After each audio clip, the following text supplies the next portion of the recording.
আজকে একটা নতুন রেসিপি। আজকে করব চিকেন চাপ আর হবে বিরিয়ানি। বিরিয়ানিটা আমি তোমাদেরকে পরে শেয়ার করব, আগে চিকেন চাপটা দেখাই। এখানে আমি ভেজে নিয়েছি হচ্ছে এলাচ আর হচ্ছে তোমার জয়িত্রীটাকে হালকা করে ভেজে নিয়ে কিন্তু মিক্সিতে গুঁড়ো করে নিয়েছি। আর এখানে রয়েছে দেখো কাজু রয়েছে, পোস্ত রয়েছে, সামান্য একটু তিল দিয়েছি, যেহেতু পোস্তটা একটু কম আছে তাই তিল দিয়ে সেটাকে অ্যাডজাস্ট করেছি। কাজু আর পোস্তটাকে ভেজে নেব, ভেজে নিয়ে আমি মিক্সিতে ভালো করে কিন্তু গুঁড়ো করে নেব। আর কাজু আর পোস্তটা যখন আমি ভাজবো তার সাথে আমি দিয়ে দেবো পেঁয়াজের বেরেস্তা, যেটা হবে সেটা দিয়ে অ্যাড করে পেস্ট করে নেব। তোমাদেরকে এক এক পোস্ত আর পেঁয়াজটা আমি কেটে নিয়েছিলাম, সেটাকে কিন্তু ভেজে নিয়েছি হালকা করে, আবার জল দিয়ে একটু ফুটিয়ে রেখেছি। এবার এটার পেস্ট বানাবো। মাংসটার জন্য ঘি দিয়ে দিচ্ছি আর একটু সাদা তেল অ্যাড করেছি। এবার এর মধ্যে দেব হচ্ছে দারচিনি আর লবঙ্গ ফোড়ন দেব।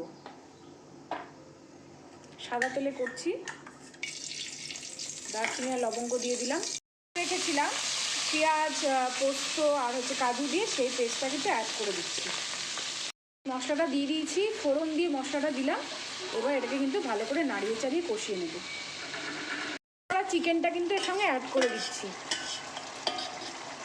ম্যারিনেট করা চিকেনটা আমি এবার অ্যাড করে দিলাম। এবার এটাকে ভালো করে কষাতে হবে, অনেকক্ষণ ধরে সময় নিয়ে কিন্তু কষাতে হবে।